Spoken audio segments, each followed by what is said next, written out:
mau bawa TV ke tukang servis. Dibawa ke sana juga percuma, Mak. Duitnya belum ada. Kagak ada duitnya, apa lu kagak mau ngeluarin duit? Mak gak percaya sama saya? Bagaimana gue percaya sama lu? Nah lu tukang bohong. Bukan bohong. Lu memang kagak ada baktinya. Bohong lu nih. Mak tuh yang gak percaya sama saya. Dari dulu gak pernah mandang saya, selalu ngeremehin saya. Lama-lama saya juga kagak tahan. Kalau abang udah kagak tahan, terus abang mau ngapain, Bang? Abang mau ninggalin Oneng? Iya, begitu. Abang mau ninggalin Oneng? Ngomong aja, Bang. Kenapa jadi diem? Kagak berani apa ngomong di depan Oneng? Ya udah, sekarang ngomong di belakang Oneng dah.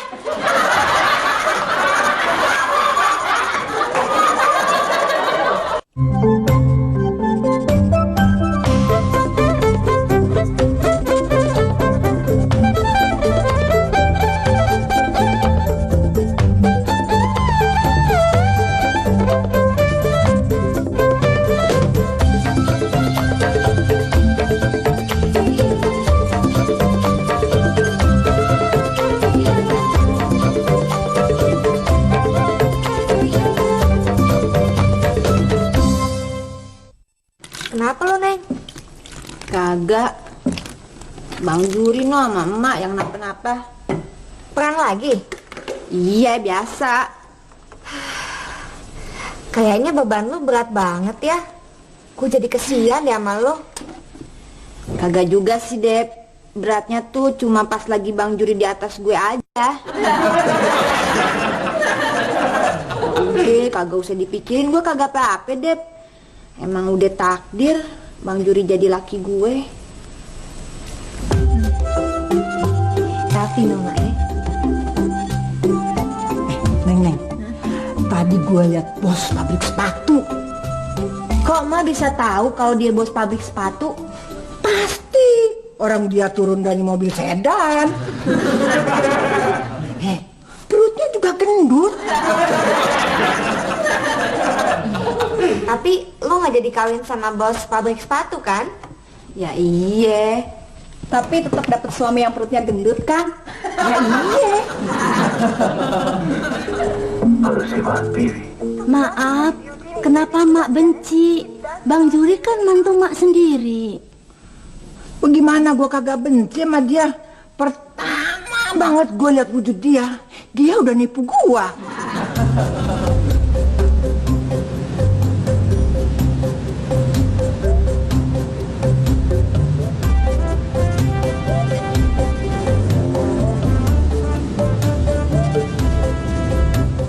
Gue pikir kalau antar jemputnya aja pakai mobil sedan, pasti dia bukan karyawan sembarangan. Paling enggak dia seorang manajer. Maaf Mak, kalau boleh tahu manajer apa? Manajer pabrik. Maaf Mak, kalau boleh tahu pabrik apa? Pabrik sepatu. Maaf Mak, kalau boleh tahu sepatu apa? Maaf nih Nek, gue kagak tahu. Waktu gue kerja di pabrik sepatu, gue punya manajer, orangnya baik. Nah kalau gue pulang nih, sering kasih tumpangan sama dia. Makanya biar katanya gue belum pernah jadi manajer, minimal kan gue pernah naik mobil manajer, iya gak? Ya iya dong. Sayang banget sih tuh nggak jadi manajer, tapi cuma numpang mobil manajer. Ya, masih mending gue daripada lo naik gerobak pasir mulu. Buat jadi manajer, potongan lu udah ada. Tuh, liatin. Yang bener loh, menjahitannya kurang.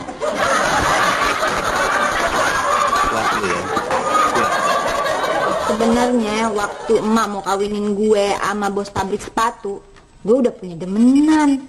Ganteng? Ganteng sih ganteng, tapi kalau jalan kagak pernah jajan.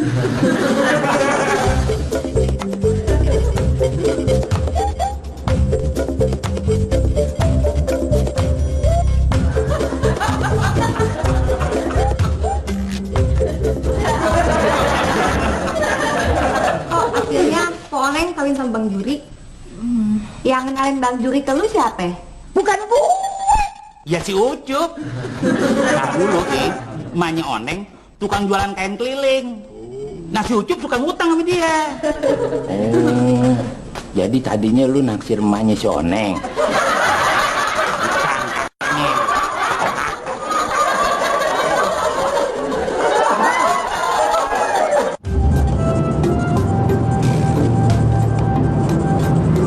Sebenarnya sih Cuk, gue pengen makan di rumah, makan masakan bini gue sendiri gitu. Makanya kawin. Kemauan udah ada, kerjaan tetap udah ada, rumah juga udah ada. Apa lagi? Aja sih yang belum Apaan yang belum? nganterin perempuannya.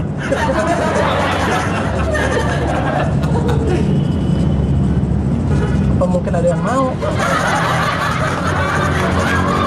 Terus dah lo, kok ketik lo.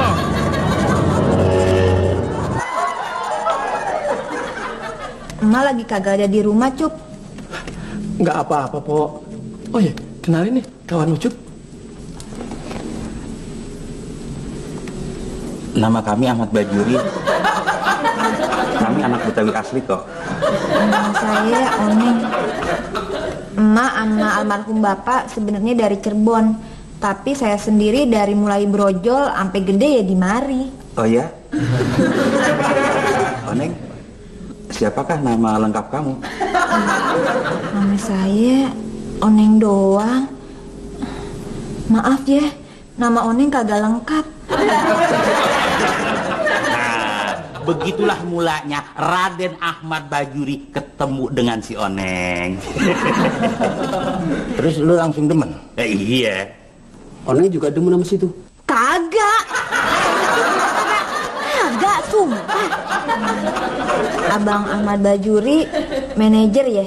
Oh tidak, kami driver. Driver itu lebih tinggi dari manajer ya?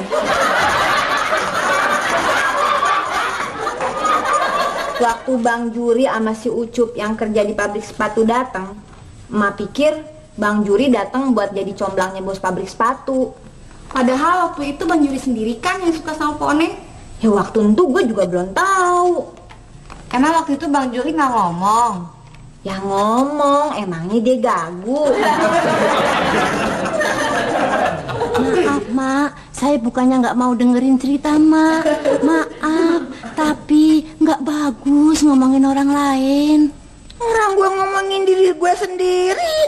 Kalau si Juri gue sebut-sebut namanya, itu sifatnya cuma figuran doang.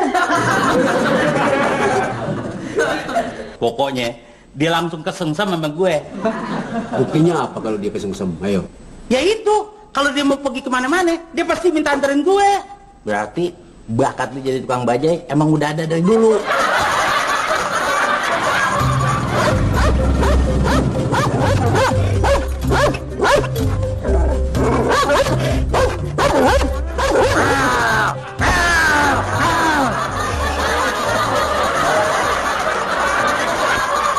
Nih, kalau dia pergi kemana-mana, gue yang anter. Kelihatan tuh seneng banget deh. Wah, siapa yang kagak seneng pergi-pergian kagak pakai ongkos?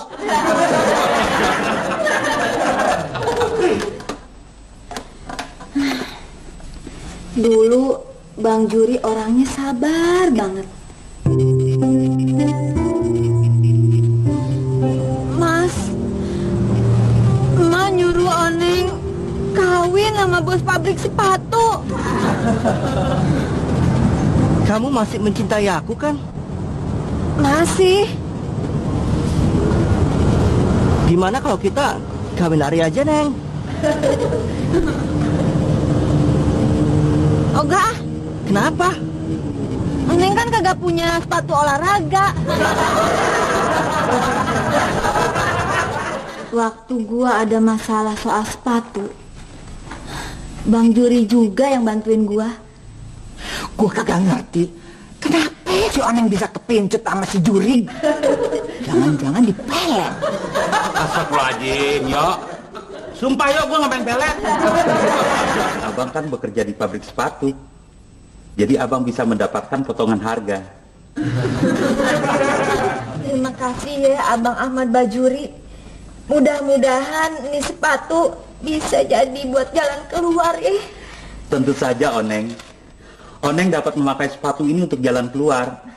Masa sih hanya untuk dipakai di rumah saja? Sepatu. Nah iya, Bukan cincin atau kalung. bukan. Kalau gitu ntar si Iem tukang jamu gue beliin sepatu biar dia mau jadi bini bunda gue. Abis gitu, gue langsung nemuin Mas Rudi lagi. Neng, Iya, Mas Rudi. setelah aku pikir-pikir, kita nggak bisa berbuat nekat mengabaikan ibu dan kawin lari. Apalagi kamu juga nggak mau kan? Kamu bisa mendapatkan lelaki yang kamu cintai, tetapi kamu justru kehilangan ibu kamu. Iya dah, Oneng juga ngerti. Tapi Mas Rudi, masalahnya kalau kita kagak jadi kawin lari, sepatu ini buat apaan dong? Dia kesel banget sama Mas Rudi. Kagak ada perjuangannya sama sekali. Udah gitu, kayaknya dia gampang banget ngelupain gue. Besoknya, gue lihat dia ngegandeng cewek lain.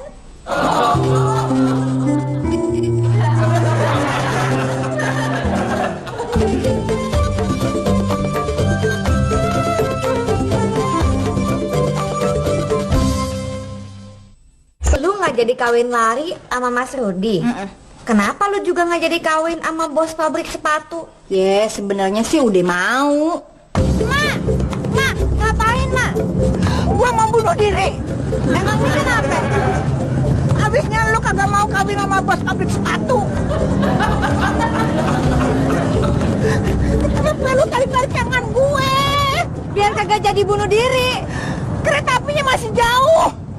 Ntar dong, kalau kereta apinya udah deket, baru lu tarik tangan gue. Kayak di film-film. Pas Oneng udah mau, emak malah kagak mau. Kenapa? Orang yang emak kira bos pabrik sepatu itu kagak taunya cuma sopir mobil box, namanya Ahmad Bajuri. Maaf,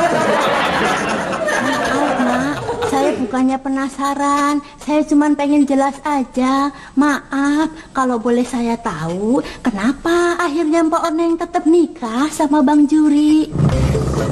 Mau ngapain lu? Pokoknya kalau Oneng kagak dikawinin sama Abang Ahmad Bajuri, Oneng mau bunuh diri aja. Mak, keretanya masih jauh. Kalau mau narik, ntar aja dong. Kalau keretanya udah deket, biar kayak di film-film. Enak aja lu. Ntar gue bisa kesambar juga. Maaf, saya bukannya mau motong cerita, Mak. Maaf, saya mau cuci piring. Maaf, kalau boleh tahu, apa cerita Mak udah selesai? Belum.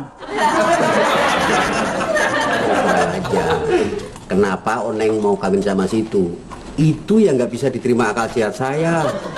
Won, yang namanya cinta itu nggak pernah kenal akal sehat. Cinta Oneng sampai gue udah mentok. Mentok apa kilap? Bang Juri orangnya baik. Dia sayang banget sama gue.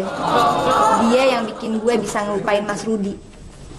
Pok, Mas Rudi itu kan orangnya ganteng. Emang iya. Kok bisa sih Bang Bajuri gantiin Mas Rudi? Nur, lu jangan sembarangan ya. Bang Juri emang kagak ganteng, tapi dia juga punya kelebihan, Nur. Emang kelebihannya apa sih, Pok? Ya, pakai nanya lagi. Emangnya lu kagak pernah lihat perutnya? Si Jurig dapetin si Oneng, hitungannya anugerah. Nah kalau si Oneng dapetin si Jurig, jatuhnya musibah.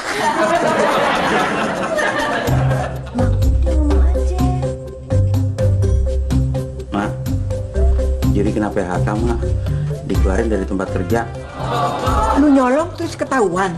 Astagfirullahaladzim, Mak. Bukannya nyolong, Mak. Itu lantaran perusahaannya bangkrut. Gimana perusahaan bisa bangkrut? Gara-gara Krismon. Masa perusahaan bisa bangkrut gara-gara satu orang? Krismon itu bukan nama orang, Mak. Krismon itu krisis moneter. Hah, udah, gua kagak ngerti dah. Apaan tuh krisis moneter? Yang gua tahu skak seter. Tur. Terus berapa uang pesangonnya? Nggak ada. Ya kan utang juri di perusahaan gede banget, Mak. Emak sendiri sih yang bikin aturan. Pokoknya kalau nggak ada layar tancap, nikah batal. Gue baik sama dia. Biar kata orang dia kayak buntalan. Dia tuh tengah tuh gue pinjemin dia modal. Hasil gue jual tanah di kampung. Dasar badannya doang yang gede. Duitnya hilang dikerjain orang. Kagak ada maaf-maafan sebelum duit gue balik.